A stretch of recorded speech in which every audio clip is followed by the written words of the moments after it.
Sel sügisel on Tartus märgatud üsna iseäralikku tegelast, kes kohalike hinnangul võib olla ei keegi muu kui Eesti rahvakangelane Kalevipoeg.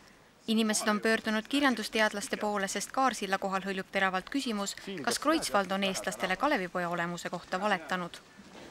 Kalevipoeg on loomu poolest olnud alati selline mehine Eesti mees, kes rasket tööd ei karda, kaitseb alati nõrgemaid ja ei näita välja mitte mingisuguseid nõrkusi. Nagu Kreutzwald ikka kirjutas. Aga lisaks oli ta veel selline kõva õllemees ja suurepärane võõrustaja.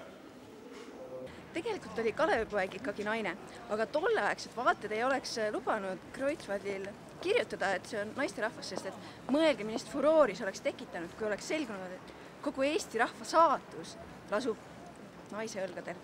Aga iseenesest on see muidugi väga tore, sest et tavaline Eesti naine on ikkagi midagi eramat kui lihtsalt naine.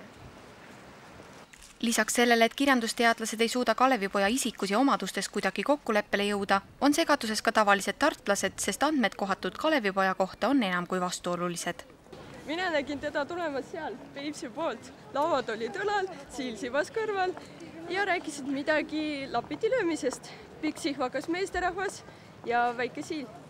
Kalevipoeg, olen näinud küll, just tüdrukut pika patsiga. Tuli just koos siiliga Kaarsilla ja kõndis Toomega poole. Selline teadlastüüp ja vaimurammult oli rohkem nagu hiiglane. Ja tal oli kaasas 3 põrgupiigat, kaunid netsikud ja nad läksid Tähe tänava poole ja nad ütlesid, et seal selgub.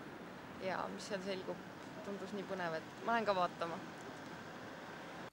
Akadeemilised organisatsioonid on lubanud Kalevipoja küsimusse lõplikku tõe tuua, koondades kõik Kalevipojad Tähe tänavale hoonesse nr 3.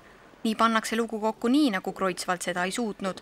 Milline on meie rahvuse eepos tegelikult, saab näha juba 5. detsembril. Mina olengi Kalevipoeg.